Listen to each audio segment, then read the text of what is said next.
On the night of January 12, 1948, the police were on high alert in the Shinjuku district of Tokyo, Japan. Reports of an uptick in violent crime had led to extra patrols in the area, and 2 police officers were staking out an unlikely building, the Kotobuki maternity home. Maternity homes, places for low-income women to give birth and have their children cared for by professional midwives, were a common institution in 1940s Japan, and the Kotobuki home was one of the dozens in Tokyo alone.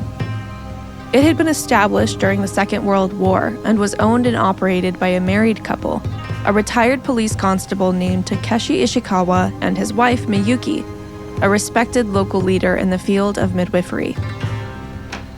One of the police officers watched as Mr. Nagasaki, a local undertaker, left the maternity home and loaded a large box about the size of an orange crate onto the back of his bicycle. The police officer stopped him and questioned the undertaker about its contents. Mr. Nagasaki revealed the grim truth. He had been called to pick up the body of an infant that had died and take it to his mortuary business, where he would cremate the body the next day.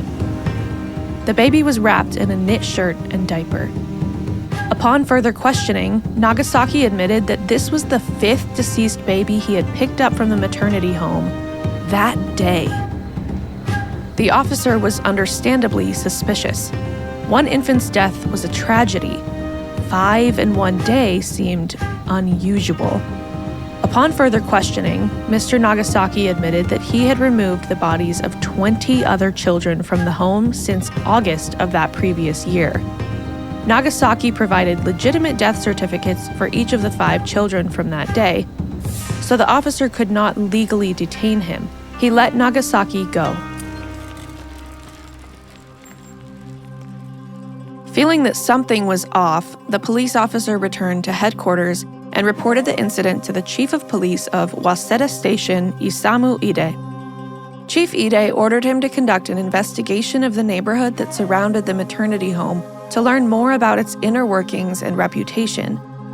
When the officer questioned the neighbors, several of them admitted that they had visited the home in the previous year and were concerned that the children weren't being properly looked after. There were rumors about what went on in that place. The police ordered that the bodies of the deceased children be confiscated from Nagasaki's mortuary and taken to nearby Keio University for autopsy. The examination of the corpses was startling. Their stomachs were completely empty. 3 of the 5 children had died of malnutrition, and the other 2 had frozen to death. The married couple who owned and operated the maternity home, the Ishikawas, and the undertaker Nagasaki were brought into the police station for questioning. Within days, several more children living in the Kotobuki maternity home had died, and the 7 remaining children were taken from the home to a hospital where they were cared for by nurses. A full-blown investigation into what exactly happened in the home began, and the records that the Ishikawas had painstakingly kept since they opened the home in 1944 were seized and examined. What the records revealed shocked the authorities. What might have been the results of an outbreak of disease or the unfortunate consequences of poverty, as has so often happened throughout human history and especially in the aftermath of a global conflict, turned out to be the deliberate and systematic starvation and neglect of over 100 children. The mastermind of this ghoulish plot was the most shocking part of all.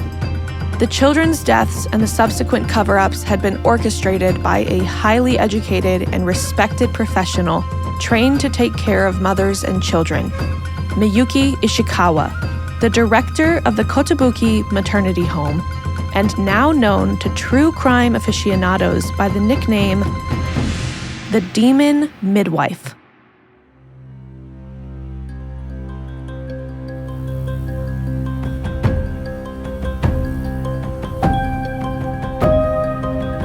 You're listening to Conceiving Crime, the podcast dedicated to investigating crimes past and present involving sex, procreation, pregnancy, birth, and all things human reproduction. I'm your host, Sami Parker. See the full show notes and links to resources from this episode at conceivingcrime.com.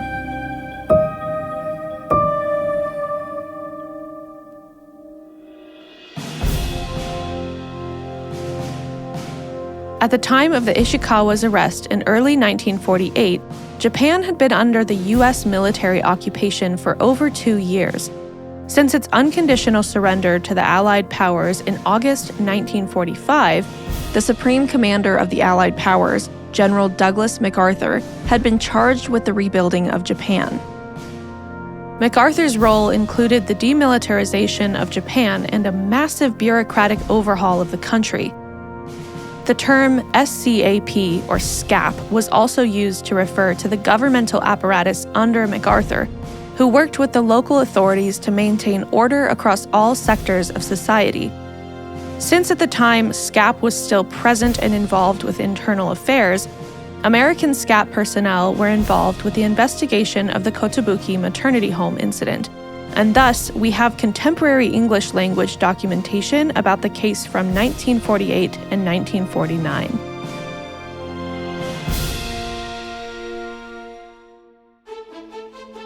SCAP officials accompanied by members of the Japanese authorities went to the maternity home to conduct an in-person inspection. The field survey report from that inspection paints a grim picture. 4 of the children in the home were visibly malnourished. Their bedding and the home itself was unsanitary, with no easy access to running water. The lax standards of care in the maternity home appalled the inspectors and the general public, but it was not as shocking to the contemporary observers as it is now, or would have been even a decade earlier. Though it became the most infamous maternity home and the poster child for the mistreatment of mothers and children, it was not the only poorly run home in Tokyo. In order to understand the circumstances around this tragic case, you need to know a little bit about Japan in the late 1940s.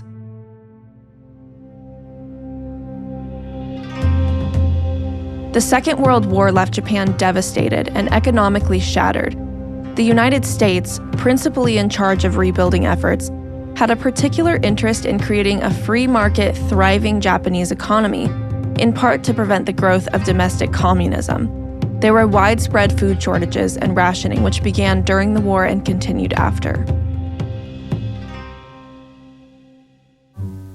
Mass-produced instant ramen noodles, ubiquitous with college dorm culture in America today, partly owe their existence to these post-war food shortages.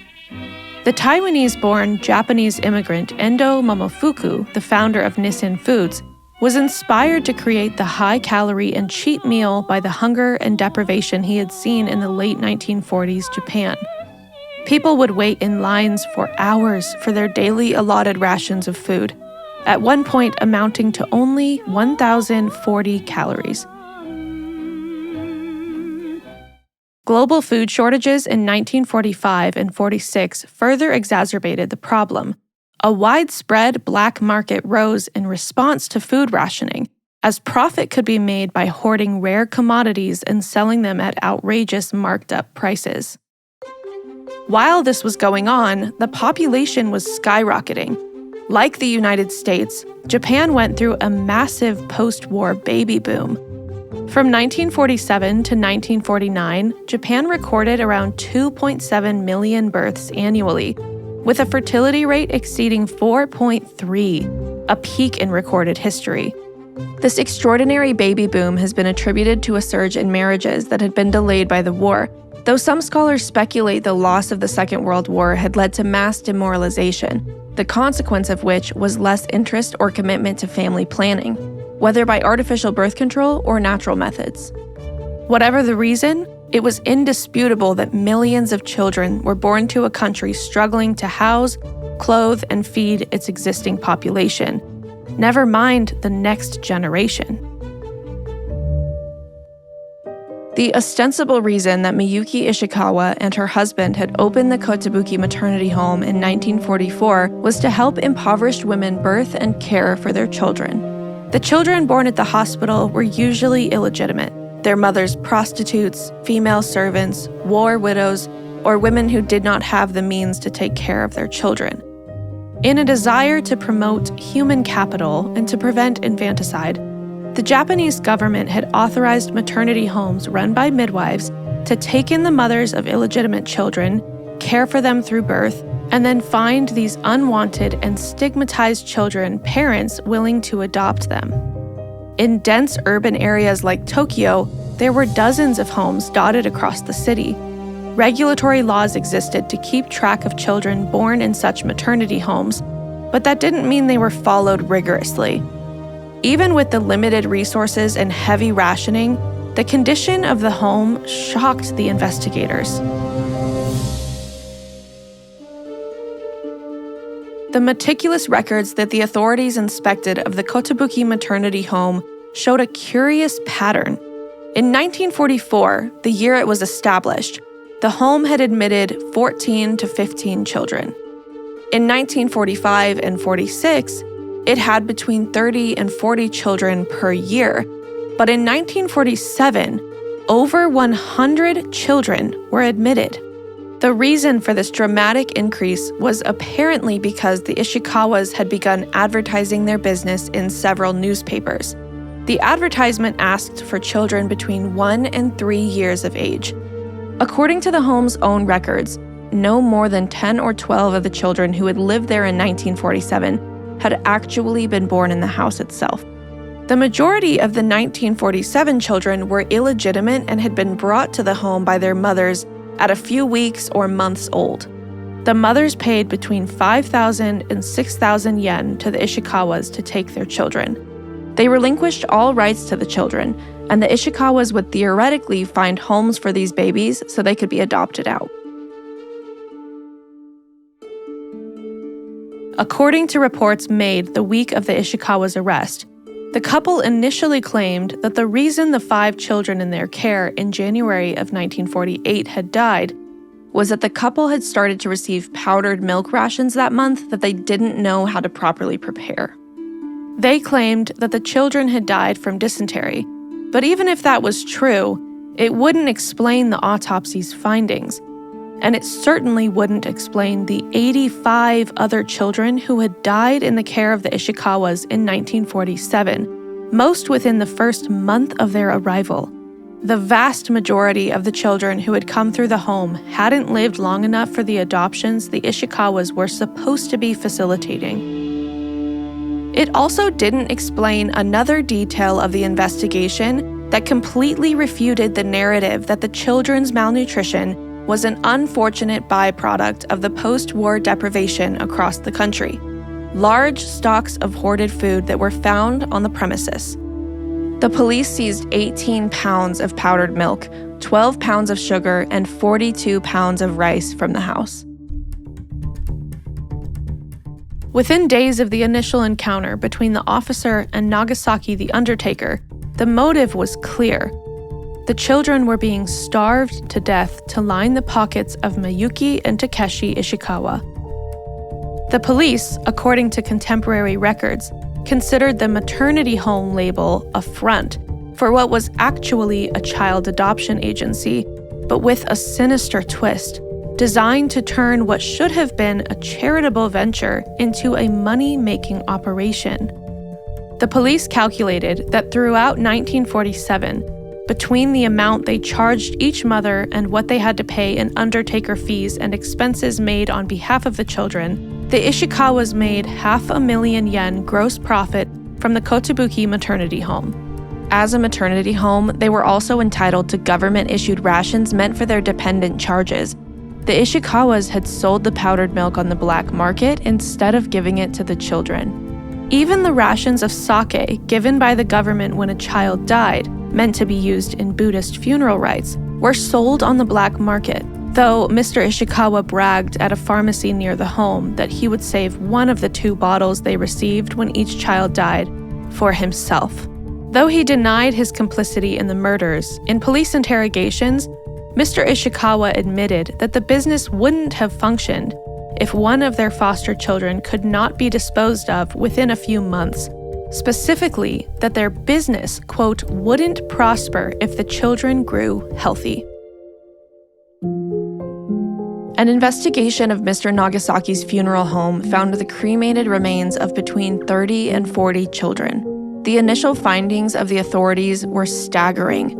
Of the 199 children the Ishikawas had taken in, 168 had died, 85%.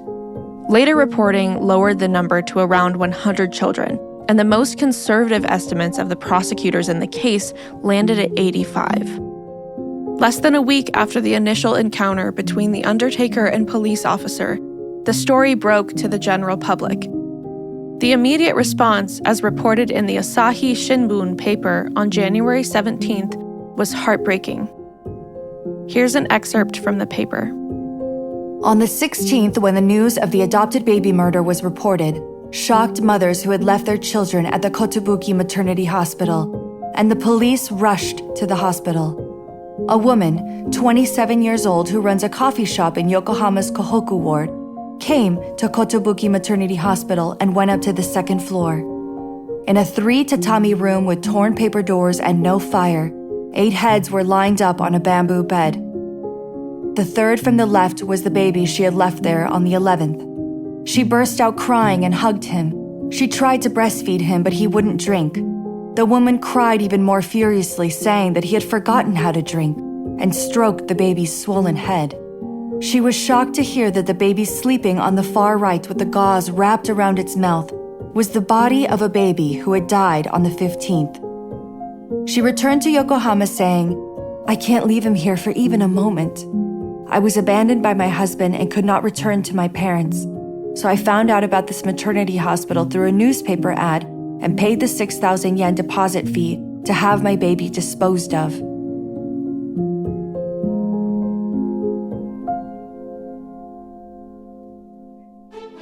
There was considerable and immediate public outcry the week that the Ishikawas were arrested. An English-language news report from January 19th recalled a visit to the police station by a member of the public who requested an interview with the Ishikawas. When she was told that the couple were having dinner, she said, "Absolutely give no food to the devilish couple who denied the baby's milk." The week of the initial SCAP investigation, 7 infants were found alive at the hospital. 2 of them had died on the evening of the 14th and the morning of the 15th. 2 were taken home by their biological mothers. 2 were adopted, and 1 disappeared from public records altogether. A few parents who had left their children in the home months before came to check what had happened to them. They were forced to face the fact that the better life they thought they were leaving their children there to gain would never materialize. On the 26th of January, the Ishikawas and one of the midwives who worked under the wife were indicted on charges of murder. Mr. Nagasaki, the undertaker who had also been arrested, was released because there was insufficient evidence to make him a knowing accomplice, as there was no way to prove he had known the death certificates he had been given were illegitimate.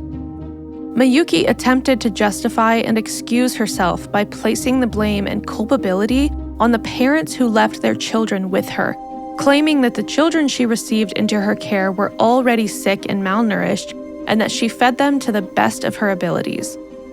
As the investigation went on, Mrs. Ishikawa and her conspirators' tangled plot began to unravel.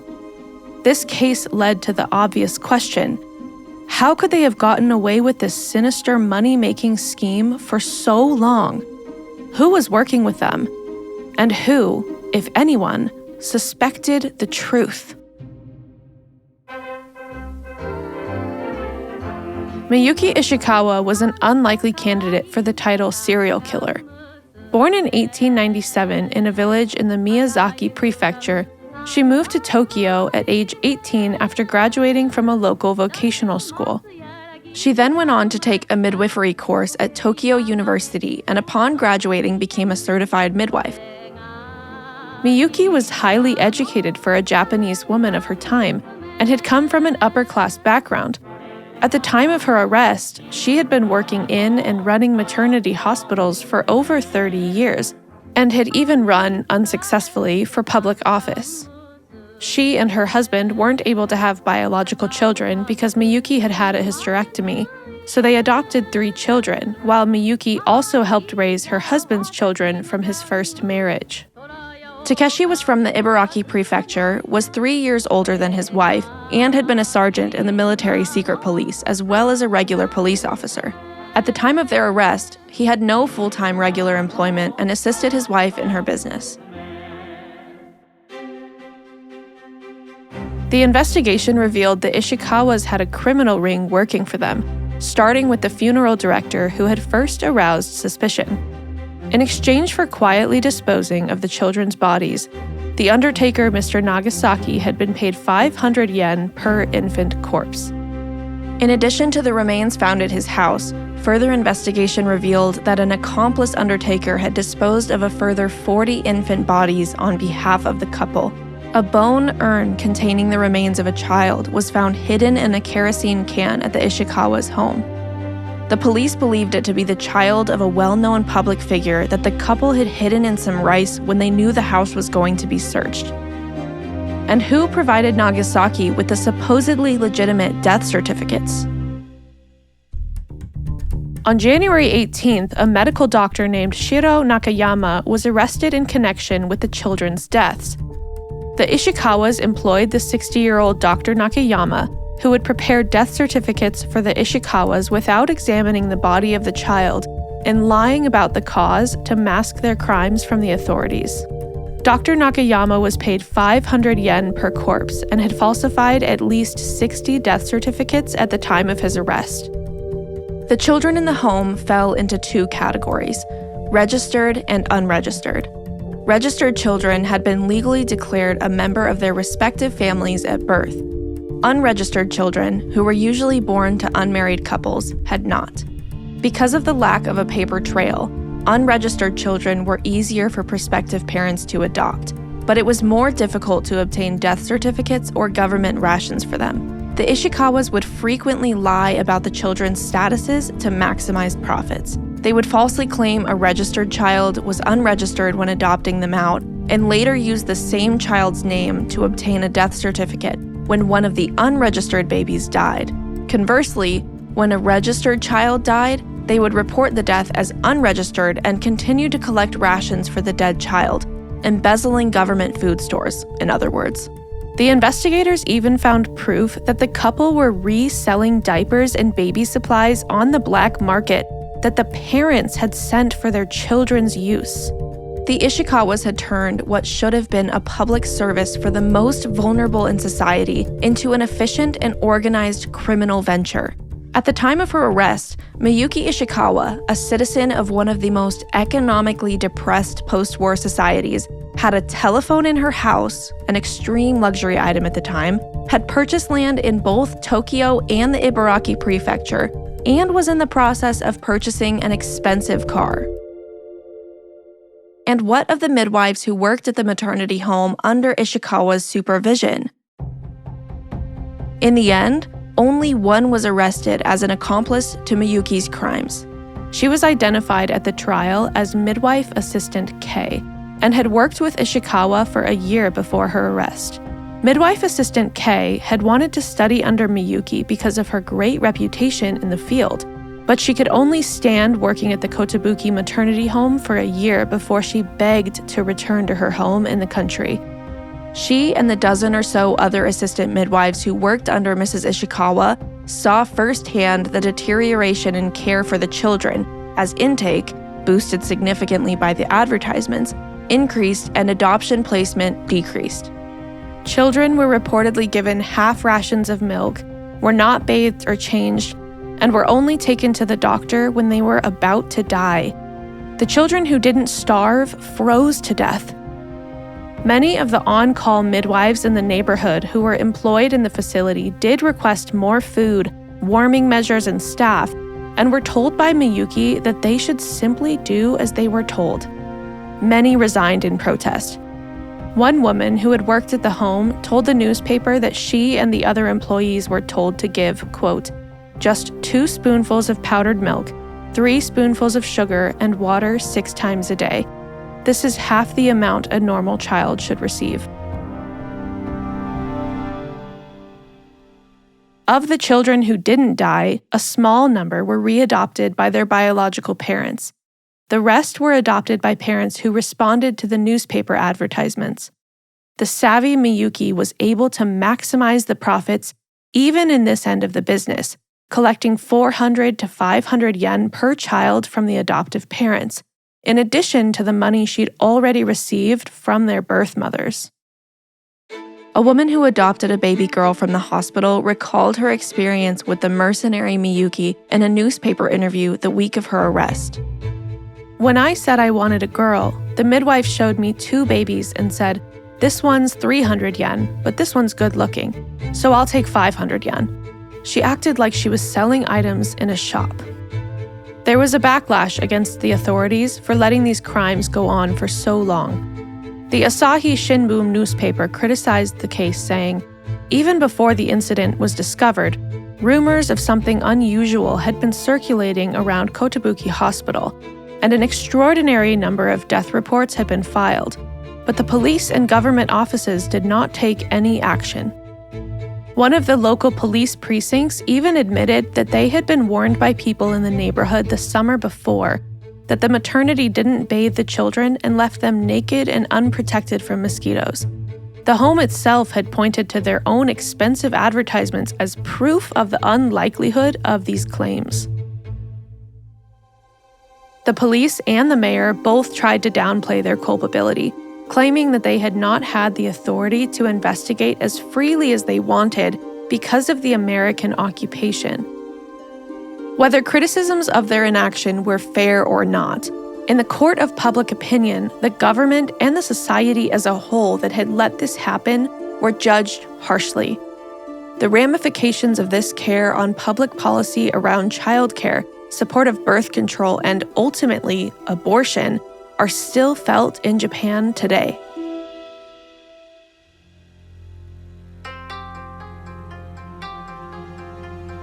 The criminal trial began in June of 1948 in a Tokyo district court.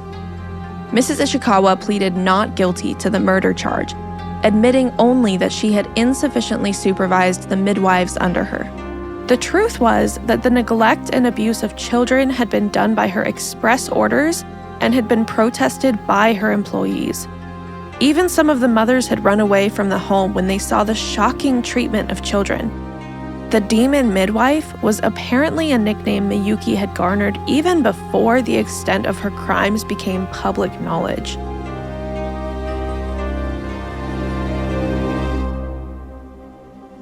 The case shocked the Japanese public and inspired passionate debate across all social classes and in the government.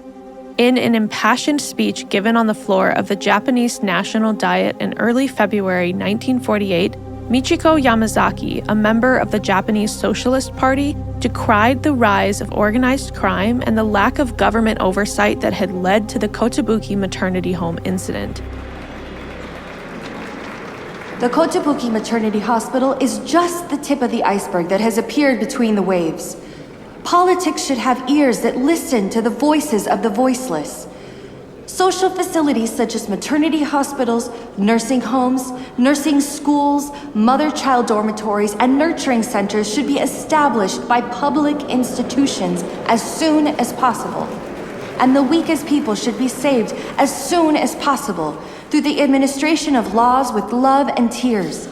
Particular efforts should be put into it, and at the same time, we will enact the eugenic protection law as soon as possible to control the childbirth of people who are in various unfortunate circumstances. Eugenics had been imported from the West to Japan in the early 20th century, and its ideas were popularized in the 1930s.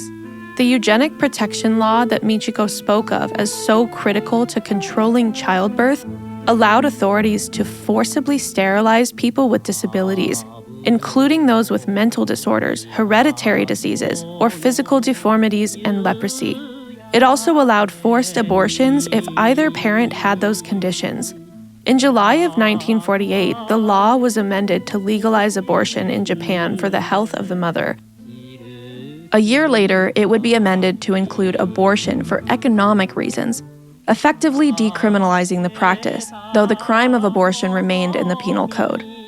Abortion and birth control advocates in Japan used the incident and mass investigations of maternity homes that took place after to push through legalizing and normalizing both in Japanese law and society. Amidst the outcry, there were some rather callous public views expressed as well. Tokugawa Musei, a popular Japanese humorist, expressed sympathy for the hospital and the general widespread belief that the children's illegitimacy made their unfortunate deaths almost inevitable. Yuriko Miyamoto, a feminist writer, publicly pushed back on the fatalistic narrative about the state of illegitimate children in Japanese society. Yuriko wrote, "The fact that the children at Kotobuki Maternity Hospital were not born legitimately is being presented as if it was inevitable that the children were killed. What kind of difference is there between a legitimate child and an illegitimate child for the child herself? No matter what kind of relationship the man and woman have, they are still a child of a human being, and the word born definitely refers to a relationship in which a child who appeared in this world did not give birth to himself. Moreover, today, when the distinction between illegitimate children is no longer even made on family registers, all children have the right to have their lives guaranteed as children of society, and we have a duty to do so. The Women and Children's Bureau was established to conduct research and make proposals to the government regarding all aspects of the lives of women and children. I believe that economic difficulties and the problems of children's lives are fundamental issues for the Women's Bureau as well. The fact that the Kotobuki Maternity Hospital exists clearly shows that the state must establish childcare centers, maternity hospitals, and daycare centers as social facilities." The push for social change that the incident garnered did happen, with childcare and child policies centralized with stricter government regulation, the abolishment of private maternity hospitals, and the dissolution of the Japanese Midwives Association, to which Miyuki belonged. On August 20th, the Ishikawas and Assistant K were granted bail, after which the couple moved back into the Kotobuki maternity home, which was now closed for business. On September 3rd, the prosecution began its closing arguments, stating that 84 people died between April 1946 and January 1948, of which 27 were clearly murders. Because the children had been killed by neglect and the records, particularly of the unregistered children, were so spotty, the mass-scale crimes proved difficult for the authorities to prove. In the end, the couple were only found guilty of killing the 5 children who were initially discovered. Miyuki was sentenced to 15 years in prison, while her husband was sentenced to just 7, and Assistant K, 3. An additional court ruling halved the couple's sentencing to just 8 and 4 years in prison and acquitted the midwife's assistant altogether. Still unsatisfied with what was by all accounts an extremely light punishment for the crime of mass infanticide, the couple appealed in April of 1952 and had their sentences further reduced to 4 years and 2 years in prison. According to an interview with Miyuki Ishikawa published in 1969, Miyuki was released from prison under the governmental amnesty of the San Francisco Peace Treaty, which came into effect the same day as her appeal ruling. A little more than 4 years after she was first arrested, Miyuki Ishikawa was a free woman.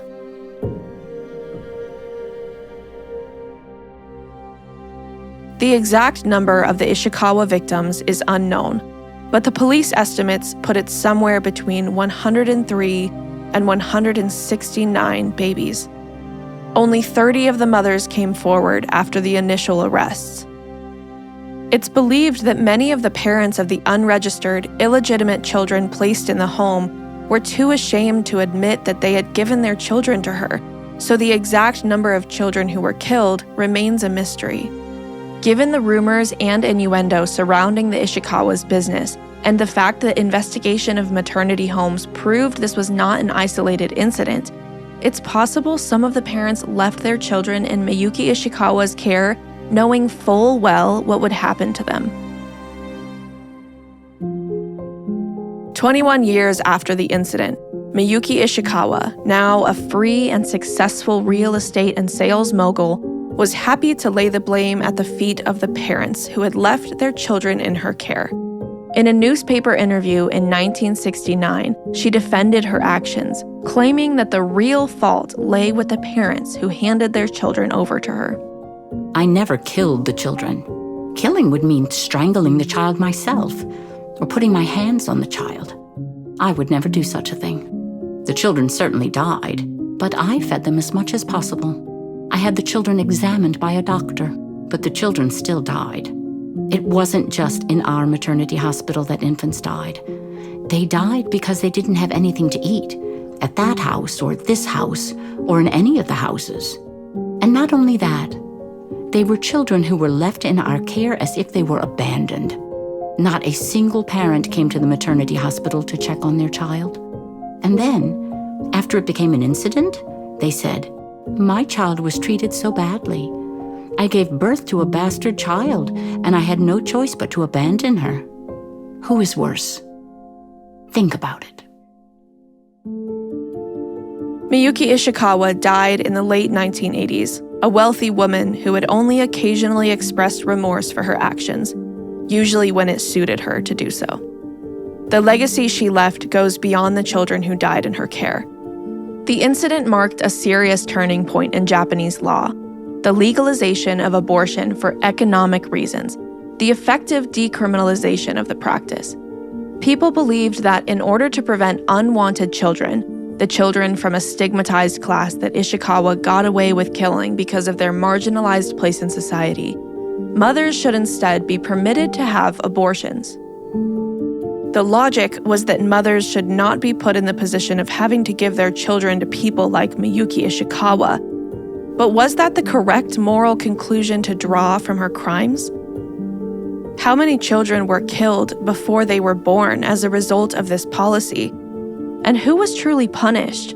The woman who died wealthy at a comfortable old age, or the generation of children who never got a chance to be born and live? 25,000 people were sterilized against their will under the 1948 Eugenic Protection Law, which was in place in Japan until 1996. The Japanese Supreme Court recently ruled in favor of the surviving victims of this policy, stating that depriving them of their right to have children was unconstitutional and awarding financial damages for the violation of their rights. In July of 2024, the elderly plaintiffs held up banners with their lawyers and supporters outside of the court.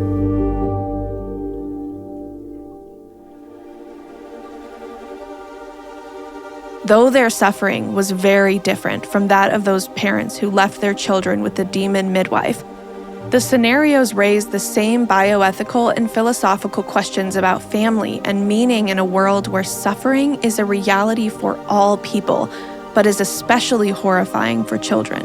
Is a life of poverty, a life without married biological parents in a position to claim you and financially support you, a life with the possibility of hereditary disease worth living? The consensus across the Western and developed world seems to be avoid it at all costs. The lesson learned from the Kotobuki maternity home incident should have been better support for impoverished women and their children. Legalizing abortion didn't solve that problem in Japan. It merely buried it, just as the undertaker buried the cremated bodies in an unmarked grave.